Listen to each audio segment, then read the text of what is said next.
हुए बार बार ऐसे लग रहा था जैसे कि अब चला जाएगी, लेकिन फिर रिवाइव कर रही थी। तो हमें लगा कि इस बच्चे का यहाँ आने का कोई मकसद है। तो उन्होंने जब बिल्कुल ही जवाब दे दिया तो हम दोनों ने डिसाइड किया कि क्यों ना हम इस बच्चे के ऑर्गन डोनेट कर दें, शायद किसी और की जिंदगी में उजाला आ जाए। फिर हमने पीजीआई के जो एडमिनिस्ट्रेटिव ब्लॉक है उनमें संपर्क किया और उन्होंने हमें गाइड किया कि इतने छोटे बच्चे के केवल किडनीज ही दी जा सकती हैं। परमात्मा ने हिम्मत दी, गुरु नानक साहब का फलसफा है, इसी सोच से हमने डिसीजन ले लिया जी। गुरुओं ने जो शिक्षा दी है उसको आपने जी करके दिखाया जी।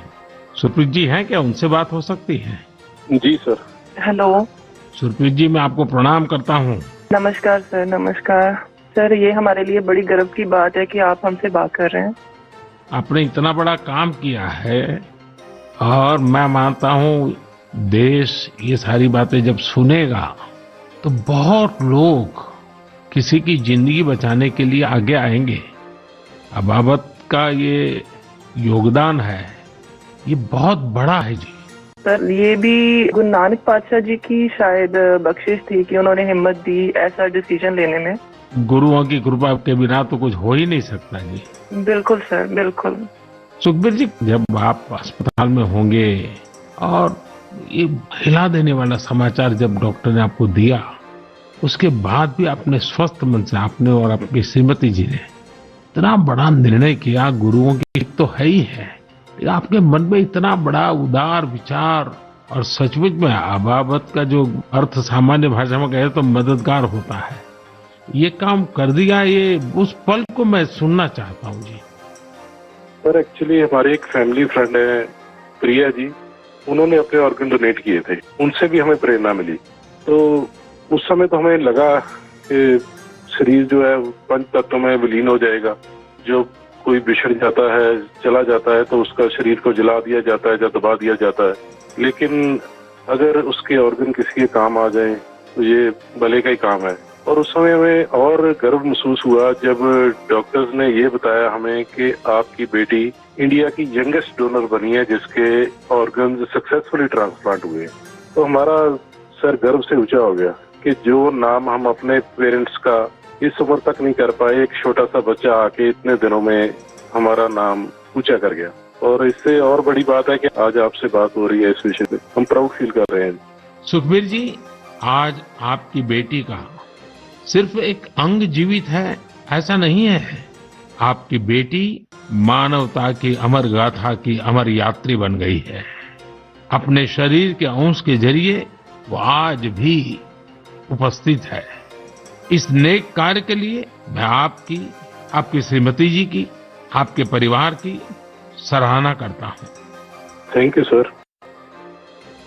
साथियों, ऑर्गन डोनेशन के लिए सबसे बड़ा जज्बा यही होता है कि जाते जाते भी किसी का भला हो जाए, किसी का जीवन बच जाए। जो लोग ऑर्गन डोनेशन का इंतजार करते हैं वो जानते हैं कि इंतजार का एक एक पल गुजरना कितना मुश्किल होता है। और ऐसे में जब कोई अंगदान या देहदान करने वाला मिल जाता है तो उसमें ईश्वर का स्वरूप ही नजर आता है।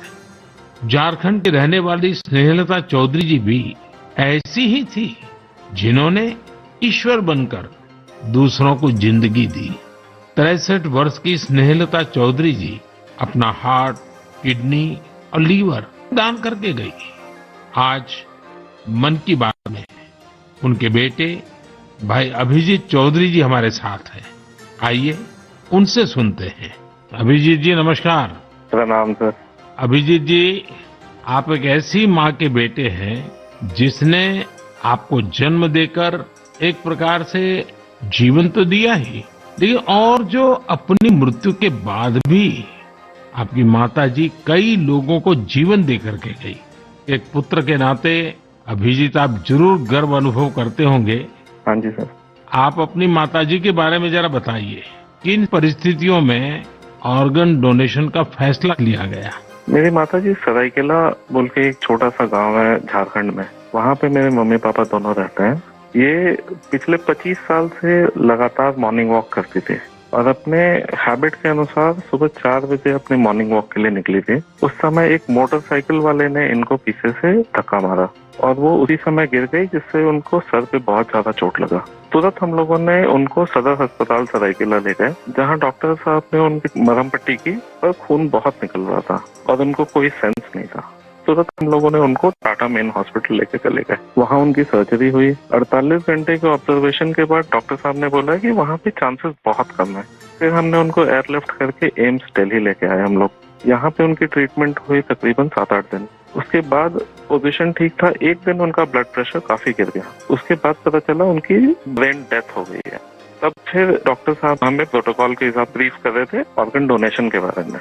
हम अपने पिताजी को शायद ये नहीं बता पाते कि ऑर्गन डोनेशन टाइप का भी कोई चीज होता है, क्योंकि हमें लगा वो उस बात को अब्सॉर्ब नहीं कर पाएंगे। तो उनके दिमाग से हम ये निकालना चाहते थे कि ऐसा कुछ चल रहा है। जैसे हमने उनको बोला कि ऑर्गन डोनेशन की बातें चल रही है, तब उन्होंने बोला कि नहीं, ये मम्मी का बहुत मन था और हमें ये करना है। हम काफी निराश थे उस समय तक, जब तक हमें ये पता चला था कि मम्मी नहीं बच सकेगी। पर जैसे ही ये ऑर्गन डोनेशन वाला डिस्कशन चालू हुआ, वो निराशा एक बहुत ही पॉजिटिव साइड चला गया और हम काफी अच्छे एक बहुत ही पॉजिटिव एनवायरनमेंट में आ गए। उसको करते करते फिर हम लोग रात में 8 बजे काउंसलिंग हुई। दूसरे दिन हम लोगों ने ऑर्गन डोनेशन किया। इसमें मम्मी का एक सोच बहुत बड़ा था कि पहले वो काफी नेत्रदान और इन चीजों में, सोशल एक्टिविटीज में ये बहुत एक्टिव थी। शायद यही सोच को लेकर के ये इतना बड़ा चीज हम लोग कर पाए।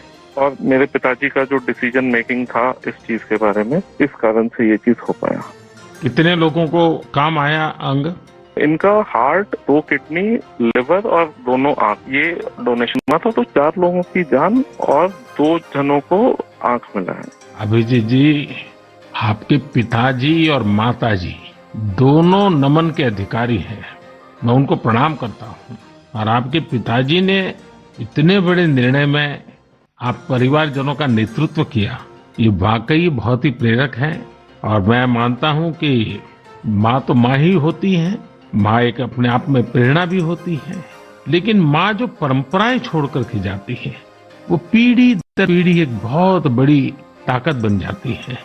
अंगदान के लिए आपकी माताजी की प्रेरणा आज पूरे देश तक पहुंच रही है। मैं आपके इस पवित्र कार्य और महान कार्य के लिए आपके पूरे परिवार को बहुत बहुत बधाई देता हूं। अभिजीत जी, धन्यवाद जी। और आपके पिताजी को हमारे प्रणाम जरूर कह देना। जरूर जरूर, थैंक यू। साथियों, 39 दिन की अबाबत कौर हो या 63 वर्ष की स्नेहलता चौधरी, इनके जैसे दानवीर हमें जीवन का महत्व समझाकर जाते हैं। हमारे देश में आज बड़ी संख्या में ऐसे जरूरतमंद है जो स्वस्थ जीवन की आशा में किसी ऑर्गन डोनेट करने वाले का इंतजार कर रहे हैं।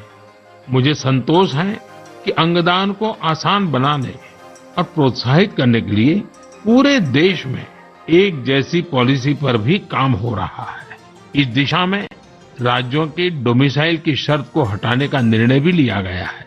यानी अब देश के किसी भी राज्य में जाकर मरीज ऑर्गन प्राप्त करने के लिए रजिस्टर करवा पाएगा। सरकार ने ऑर्गन डोनेशन के लिए 65 वर्ष से कम आयु की आयु सीमा को भी खत्म करने का फैसला लिया है। इन प्रयासों के बीच मेरा देशवासियों से आग्रह है कि ऑर्गन डोनर ज्यादा से ज्यादा संख्या में आगे आए। आपका एक फैसला कई लोगों की जिंदगी बचा सकता है, जिंदगी बना सकता है। मेरे प्यारे देशवासियों, ये नवरात्र का समय है, शक्ति की उपासना का समय है। आज भारत का जो सामर्थ्य नए सिरे से निखर कर सामने आ रहा है, उसमें बहुत बड़ी भूमिका हमारी नारी शक्ति की है। हाल फिलहाल ऐसे कितने ही उदाहरण हमारे सामने आए हैं। आपने सोशल मीडिया पर एशिया की पहली महिला लोको पायलट सुरेखा यादव जी को जरूर देखा होगा। सुरेखा जी एक और कीर्तिमान बनाते हुए वंदे भारत एक्सप्रेस की भी पहली महिला लोको पायलट बन गई है। इसी महीने प्रोड्यूसर गुनीत मोंगा और डायरेक्टर कार्तिकी गोंजाल्विस, उनकी डॉक्यूमेंट्री एलिफेंट विस्परर्स में ऑस्कर जीतकर देश का नाम रोशन किया है। देश के लिए एक और उपलब्धि भाभा एटॉमिक रिसर्च सेंटर की साइंटिस्ट बहन ज्योतिर्मयी मोहंती जी ने भी हासिल की है। ज्योतिर्मयी जी को केमिस्ट्री और केमिकल इंजीनियरिंग की फील्ड में IUPAC का विशेष अवार्ड मिला है। इस वर्ष की शुरुआत में ही भारत की अंडर 19 महिला क्रिकेट टीम ने T20 वर्ल्ड कप जीतकर नया इतिहास रचा। अगर आप राजनीति की ओर देखेंगे तो एक नई शुरुआत नागालैंड में हुई है। नागालैंड में 75 वर्षों में पहली बार 2 महिला विधायक जीतकर विधानसभा पहुंची है।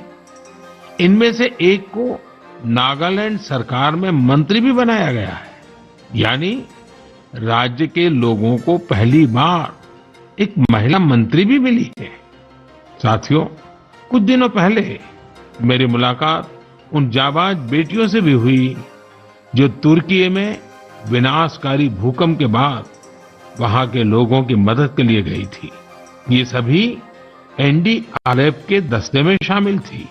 उनके साहस और कुशलता की पूरी दुनिया में तारीफ हो रही है। भारत ने UN मिशन के तहत शांति सेना में वुमेन ओनली प्लेटून की भी तैनाती की है। आज देश की बेटियां हमारी तीनों सेनाओं में अपने शौर्य का झंडा बुलंद कर रही है। Group captain Shaliza Dhami combat unit में कमांड अपॉइंटमेंट पाने वाली पहली महिला वायुसेना अधिकारी बनी है। उनके पास करीब 3000 घंटे का फ्लाइंग एक्सपीरियंस है। इसी तरह भारतीय सेना की जांबाज कैप्टन शिवा चौहान सियाचिन में तैनात होने वाली पहली महिला अधिकारी बनी है। सियाचिन में जहां पारा -60 डिग्री तक चला जाता है, वहां शिवा 3 महीनों के लिए तैनात रहेगी। साथियों, यह लिस्ट इतनी लंबी है कि यहां सबकी चर्चा करना भी मुश्किल है। ऐसी सभी महिलाएं, हमारी बेटियां आज भारत और भारत के सपनों को ऊर्जा दे रही हैं।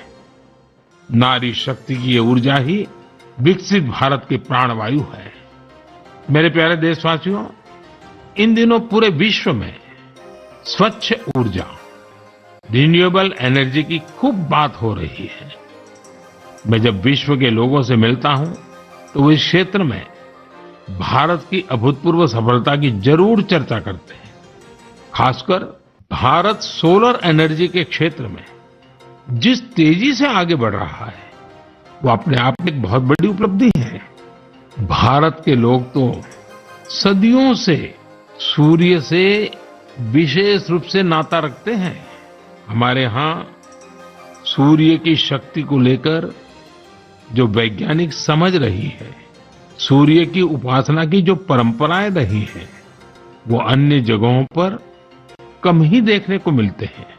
मुझे खुशी है कि आज हर देशवासी सौर ऊर्जा का महत्व भी समझ रहा है और क्लीन एनर्जी में अपना योगदान भी देना चाहता है। सबका प्रयास की यही स्पिरिट आज भारत के सोलर मिशन को आगे बढ़ा रही है। महाराष्ट्र के पुणे में ऐसे ही एक बेहतरीन प्रयास ने मेरा ध्यान अपनी ओर खींचा है। यहाँ MSR ऑलिव हाउसिंग सोसाइटी के लोगों ने तय किया कि वे सोसाइटी में पीने के पानी, लिफ्ट और लाइट जैसी सामूहिक उपयोग की चीजें अब सोलार एनर्जी से ही चलाएंगे। इसके बाद इस सोसाइटी में सबने मिलकर सोलर पैनल लगवाए। आज इन सोलर पैनल से हर साल करीब 90,000 किलोवाट आवर बिजली पैदा हो रही है। इससे हर महीने लगभग 40,000 रुपए की बचत हो रही है। इस बचत का लाभ सोसाइटी के सभी लोगों को हो रहा है। साथियों, पुणे की तरह ही दमन दीव में जो